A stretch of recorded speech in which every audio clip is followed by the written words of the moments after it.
जय हिंद मेरे प्यारे साथियों, कैसे आप सब। मैं उम्मीद करता हूं आप लोग बेहतर होंगे, स्वस्थ होंगे। आज की इस वीडियो में मैं आप सभी को ऑल इंडिया टूरिस्ट परमिट के बारे में जानकारी देने वाला हूं। ऑल इंडिया टूरिस्ट परमिट क्या होता है, कैसे बनवाया जाता है, इसके लिए दस्तावेज कौन कौन से लगते हैं, इसके लिए फीस क्या है, सारी जानकारी आपको इस वीडियो में मिलने वाली है। ध्यान में रखें जी कि जो आपका ऑल इंडिया टूरिस्ट परमिट होता है, यह एक ऐसा परमिट होता है कि अगर आपने इसको बनवा लिया तो आप अपनी टूरिस्ट व्हीकल को किसी भी यहाँ पर राज्य में, देश में किसी भी राज्य में या फिर केंद्र शासित राज्य में आसानी से संचालित कर सकते हैं। यहाँ पर आपको कोई चालान वगैरह नहीं देखने को मिलेगा। तो पूरी जानकारी मैं देता हूँ, शुरू से अंत तक ध्यानपूर्वक इस वीडियो को देखिएगा। वीडियो थोड़ी सी लंबी हो सकती है क्योंकि इसी वीडियो में आपको पूरी जानकारी मिल जाएगी ऑल इंडिया टूरिस्ट परमिट के बारे में। आपको किसी और वीडियो में जाकर जानकारी हासिल करने के नहीं जाना पड़ेगा। ठीक है जी।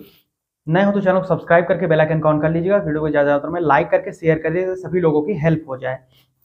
ऑल इंडिया टूरिस्ट परमिट बनवाने के लिए आपको कुछ ध्यानपूर्वक मैं आपको जानकारियाँ दे देता हूँ जो को पहले से पता होनी चाहिए, ताकि यहाँ पर आप उसको आसानी से बनवा सकें। जैसे कि ऑल इंडिया टूरिस्ट परमिट केवल कमर्शियल गाड़ियों का बनाया जाएगा, ध्यान में रखिएगा ये चीज़ें, प्राइवेट गाड़ी का नहीं बनाया जाएगा। ऑल इंडिया टूरिस्ट परमिट बनवाने के लिए आपकी गाड़ी का फिटनेस टेस्ट भी होता है। आरटीओ अधिकारी उसको चेक करते हैं, तो आपकी गाड़ी जो है फुल फिटनेस पास होनी चाहिए।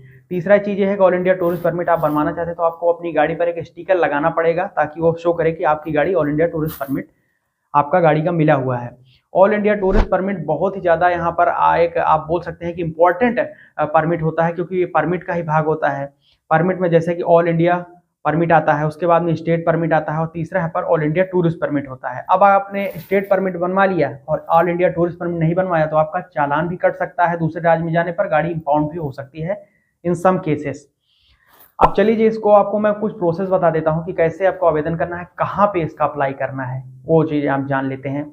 जैसे अब इसका प्रोसेस, जहाँ पे आपकी गाड़ी रजिस्टर्ड है उसी आरटीओ अथॉरिटी में आपको आवेदन देना होगा, ठीक है। और ऑनलाइन अप्लाई करना होगा। ऑल इंडिया टूरिस्ट परमिट बनवाने के लिए आप पूरी प्रक्रिया ऑनलाइन कर दी गई है, आपको वहाँ पर आरटीओ के चक्कर बार बार नहीं काटने पड़ेंगे। www.parivahan.gov.in पर जाइए, आप ऑनलाइन आवेदन खुद से भी दे सकते हैं, समझ लीजिए। ठीक है जी। इसके लिए आपको आरटीओ से पहले अथराइजेशन लेना होता है, उसके बाद में आपको ऑल इंडिया परमिट जो होता है वो इशू किया जाता है। फिर हर एक गाड़ी का परमिट अलग अलग आपको मिलता है, यानी कि आपके पास में अगर बल्क में गाड़ियां हैं तो केवल एक परमिट नहीं मिलेगा, हर एक गाड़ी का अलग अलग परमिट आपको दिया जाता है। और 30 दिनों के अंदर परमिट आपको आसानी से मिल जाता है आवेदन करने के बाद में, अगर सफलतापूर्वक सब कुछ सही रहा तो। यहाँ पर कौन कौन से डॉक्यूमेंट्स लगते हैं ऑथराइजेशन के लिए, पहले ऑथराइजेशन हासिल करना होता है ऑल इंडिया टूरिस्ट परमिट के लिए। ठीक है जी। तो ऑथराइजेशन के लिए डॉक्यूमेंट्स की बात कर लें तो यहाँ पर आप सबसे पहले आरसी आपके पास होना चाहिए, आपकी गाड़ी का ओरिजिनल आरसी। उसके बाद में एड्रेस प्रूफ, पैन कार्ड की एक कॉपी, उसके बाद में GST certificate, self declaration affidavit, जिसमें आपको यह सर्टिफाइड करना है एफिडेविट में कि आपको गाड़ी चलाने का अनुभव है। और ये फॉर्म वन में अप्लाई आपको करना होता है ऑथराइजेशन प्राप्त करने के लिए। ठीक, आपको ऑथराइजेशन मिल गया।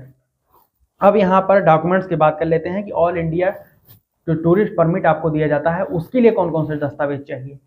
तो उसके लिए सबसे पहला है कि वैलिड ऑथराइजेशन, ये नंबर 1। नंबर दूसरा है कि आपका ओरिजिनल आरसी, तीसरा है इंश्योरेंस पेपर, और यहाँ पर चौथा है फिटनेस पेपर।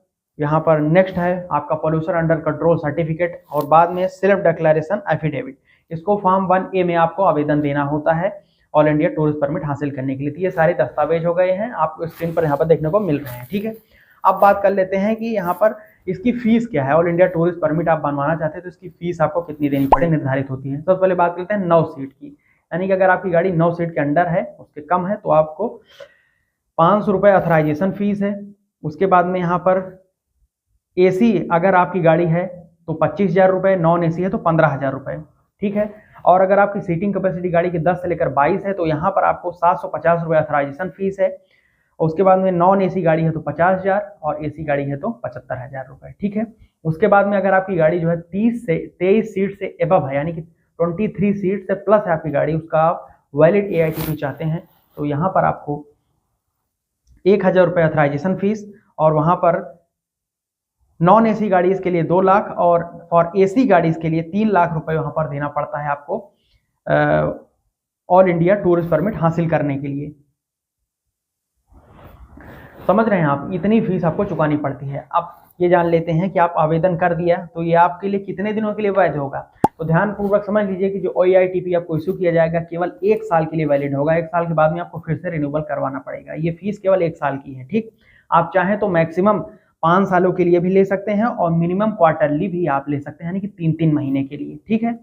उसके बाद में आपको जो परमिट है वह केवल 12 वर्ष के कम उम्र वाहनों को ही जारी किया जाएगा, यानी कि आपकी गाड़ी की एज 12 वर्ष से कम होनी चाहिए, ठीक है। और गाड़ी आपकी इससे ज़्यादा होगी तो कोई यहाँ पर आपको AITP नहीं मिलेगा। और दिल्ली NCR में डीजल गाड़ियां हैं तो 10 साल के अंदर ही हैं तो ही उनको AITP इशू किया जाएगा, क्योंकि दिल्ली में 10 से 15 साल गाड़ियों पर बैन लगा हुआ है। जैसे कि 10 साल डीजल गाड़ी है, 15 साल पेट्रोल गाड़ी है, तो उसका रजिस्ट्रेशन आप नहीं करवा पाते हैं, ठीक है। तो ये जानकारी है AITP का। आपने सब कुछ आवेदन कर दिया, मैंने सारी जानकारी आपको दे दी। अब आवेदन करने के बाद में 30 दिनों के अंदर अंदर वैलिड आपको AITP जारी कर दिया जाता है। आप जाकर अपने RTO से इसको प्राप्त कर सकते हैं, इसमें आपको कोई दिक्कत नहीं। तो ये है जानकारी पूरी AITP all India tourist permit बनवाने के लिए। अगर आपको कोई डाउट को क्वेश्चन हो तो नीचे कमेंट सेक्शन में कमेंट करके मुझसे पूछ सकते हैं, या फिर पर्सनली डायरेक्ट सजेशन सुझाव के लिए मुझे डायरेक्ट @technical इंस्टाग्राम पर कॉन्टैक्ट कर सकते हैं। फॉलो करके वहाँ पर DM कर दीजिए, मैसेज कर दीजिए, आपका सारे क्वेश्चन का आंसर वहाँ पर मिल जाएगा, ठीक है जी। जाकर हमारे आप टेलीग्राम व्हाट्सएप चैनल को ज्वाइन कर लीजिए, नीचे डिस्क्रिप्शन में सोशल मीडिया हैंडल्स लिंक मैंने दे रखे हैं। तो यहाँ तक वीडियो आपने देखा है, अभी तक लाइक से नहीं किया तो भाई क्या किया, लाइक करके इस वीडियो को शेयर कर दीजिए। ऐसी ट्रस्टेड RTO की इन्फॉर्मेशन आपको फ्यूचर में मिलती रहेगी। ज़्यादा मात्रा में लाइक करके और चैनल को सब्सक्राइब कर लीजिएगा, शेयर करिएगा। यहाँ तक वीडियो देखने का प्रेम पूर्वक मैं बहुत बहुत धन्यवाद आप सभी को देना चाहता हूँ। मैं मिलता हूँ नए वीडियो में नए टॉपिक को लेकर, तब तक के लिए बहुत बहुत धन्यवाद। जय हिंद, वंदे मातरम।